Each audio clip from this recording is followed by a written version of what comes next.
Welcome to T4 tutorials. मैं हूं professor फजल शामिल और आज की इस वीडियो में मैं आपको बताऊंगा कि अभी रिसेंटली जो पीपीएससी के 18वें स्केल की कंसल्टेंट ईएनटी स्पेशलिस्ट की जॉब्स आई हैं, उनके एलिजिबिलिटी क्राइटेरिया क्या है, सिलेबस क्या है, एमसीक्यूज कहां से आएंगे, कहां से आपने तैयारी करनी है, कौन कौन से हॉस्पिटल्स हैं जिनका एक्सपीरियंस पीपीएससी काउंट करती है, कौन से हॉस्पिटल्स का एक्सपीरियंस पीपीएससी काउंट नहीं करती। अप्लाई करते वक्त जो आपको दुश्वारियाँ होती हैं, जिस तरह फोटो अपलोड करना, तो फ़ोटो अपलोड किस तरह से आपने फ़ोटो की सेटिंग करनी है ताकि आपका फ़ोटो अपलोड हो सके, फीस से रिलेटेड डिटेल और इसके अलावा और भी बहुत सारी डिटेल है जो इस वीडियो में आ रही है, तो आपने इस वीडियो को पूरा देखना है। क्वालिफिकेशन की बात करें तो आपके पास एमबीबीएस की डिग्री होनी चाहिए विद एमएस या फिर एफसीपीएस होना चाहिए ईएनटी के अंदर, और साथ ही साथ आपकी या फिर कोई इक्विवेलेंट क्वालिफिकेशन आपके पास होनी चाहिए, या फिर एमबीबीएस होना चाहिए with the post graduate qualification like DLO और एमसीपीएस इन द रेलिवेंट सब्जेक्ट, या फिर और कोई इक्विवेलेंट क्वालिफिकेशन होनी चाहिए। लेकिन साथ ही साथ आपका 2 साल का तजर्बा भी किसी हॉस्पिटल से होना चाहिए। कौन कौन से हॉस्पिटल हैं जिनका एक्सपीरियंस पीपीएससी काउंट करती है, तो इसका जो लिंक है वो वीडियो के डिस्क्रिप्शन में मैंने डाल दिया, जिसमें तमाम हॉस्पिटल्स की लिस्ट है कि किन किन हॉस्पिटल से किया गया एक्सपीरियंस आपका पीपीएससी एक्सेप्ट करेगी।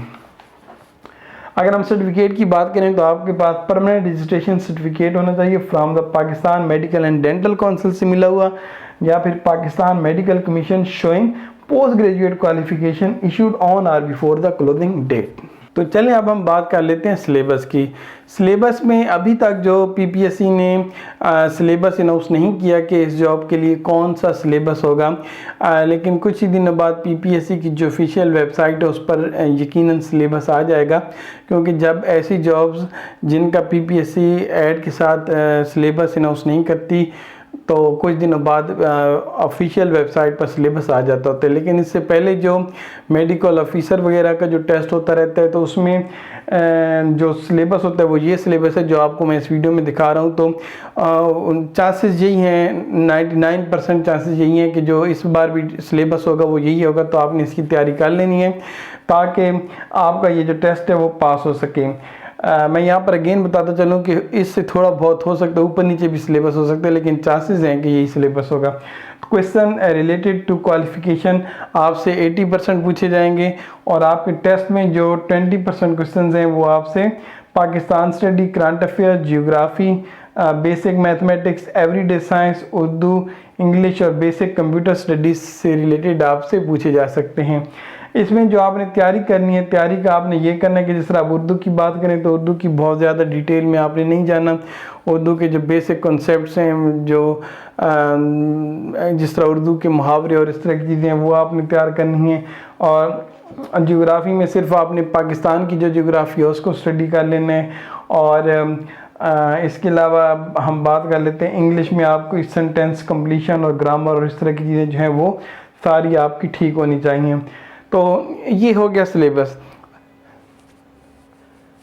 अब हम बात करते हैं कि अप्लाई करते हो कि जब आप फ़ोटो अपना अपलोड करोगे तो फ़ोटो की एक ख़ास सेटिंग होनी चाहिए, उसके अलावा आपका फ़ोटो अपलोड नहीं होगा। तो ख़ास तरह की सेटिंग करने के लिए आपको एक वेबसाइट आप ओपन कर सकते हैं, imageresizer.com। इस वेबसाइट को जब आप ओपन करेंगे तो इस वेबसाइट पर यहाँ पर जाकर आप अपलोड ए फाइल में जाकर आप फाइल जो आपका इमेज है उसको अपलोड करेंगे, और फिर इसके बाद यहाँ पर ये देखिए आप इसकी विड्थ भी सेट कर सकते हैं और हाइट भी, और इसका फॉर्मेट भी सेट कर सकते हैं। तो आपने यहाँ पर चेंज पे जाना है, और चेंज पे जाने के बाद आपने इसकी विड्थ कर देनी है, आपने विड्थ इसकी कर देनी है 3.5 सेंटीमीटर, और हाइट जो है वो कर देनी है 4.5 सेंटीमीटर, और फॉर्मेट आपने कर देना है जेपीजी। और फिर इसके बाद आपने जो मैक्सिमम फाइल साइज़ रखना है वो 25 KB तक रखना है। और फिर इसके बाद डाउनलोड का ऑप्शन आएगा, डाउनलोड पे आपने क्लिक करना है और आप अपना इमेज डाउनलोड कर लेंगे, और फिर उस इमेज को आप अप्लाई करते वक्त अपलोड कर दीजिएगा। एक्सपीरियंस की अगर हम बात करें तो अगर आपका किसी गवर्नमेंट के हॉस्पिटल से या गवर्नमेंट के किसी इदारे से एक्सपीरियंस है तो वो बिल्कुल पीपीएससी उसे काउंट करता है। अगर आपका गवर्नमेंट के किसी इदारे से एक्सपीरियंस, मुतल्लिका एक्सपीरियंस नहीं है और आपका किसी प्राइवेट इदारे से एक्सपीरियंस है, तो उसके लिए जो प्राइवेट हॉस्पिटल या प्राइवेट इदारा है उसको SECP यानी कि security exchange commission of Pakistan से रजिस्टर्ड होना चाहिए।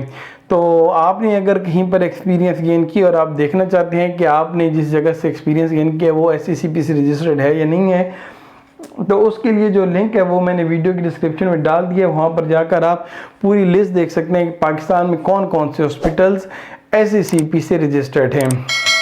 इसके अलावा जो फ़ीस सबमिशन है, फ़ीस सबमिशन से रिलेटेड PPSC के ऑफिशियल यूट्यूब चैनल पर कुछ वीडियोस भी मौजूद हैं जहां पर जाकर आप देख सकते हैं कि फ़ीस कैसे सबमिट करानी है।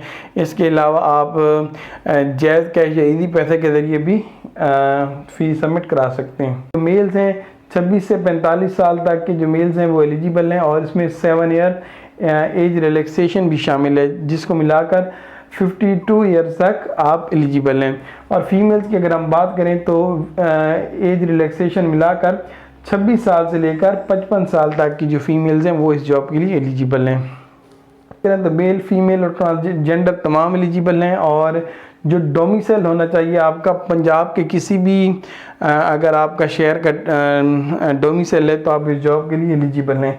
और प्लेस ऑफ पोस्टिंग जो है वो आपकी होगी नॉन टीचिंग DHQ या फिर THQ hospitals of the Punjab. आपने MCQs कहाँ से तैयार करने हैं? MCQs के लिए वीडियो की डिस्क्रिप्शन में मैंने लिंक डाला है जिसमें मैंने आपको हेल्थ केयर डिपार्टमेंट से रिलेटेड जितने भी MCQs हैं जो कि आपकी इस जॉब में हेल्प कर सकते हैं, मैंने पूरी कोशिश की है कि उससे रिलेटेड मैं कुछ MCQs डाल दूं जो कि माजी में पास पेपर्स में MCQs आते रहे, वो तमाम कलेक्ट करके डाल दिए गए हैं। तो आपने उन MCQs को ज़रूर तैयार करना है। इसके अलावा टेस्ट को पास करने के लिए आपने बुक्स भी ले लेनी है और आपका जो सिलेबस की बुक्स हैं उनको भी तैयार करना है। लेकिन जो इम्पोर्टेंट MCQs जो वेबसाइट पर t4tutorials.com पर डाले गए वो भी आपने ज़रूर देखने, क्योंकि वो इम्पोर्टेंट MCQs हैं जो PPSC माजी में भी पेपर्स में देता रहा है। तो अगर आप वो तैयार करेंगे तो चांसेस होंगे कि इम्पोर्टेंट MCQs आपने अगर तैयार कर लिए तो आपके पास होने के चांसेस बढ़ सकते हैं।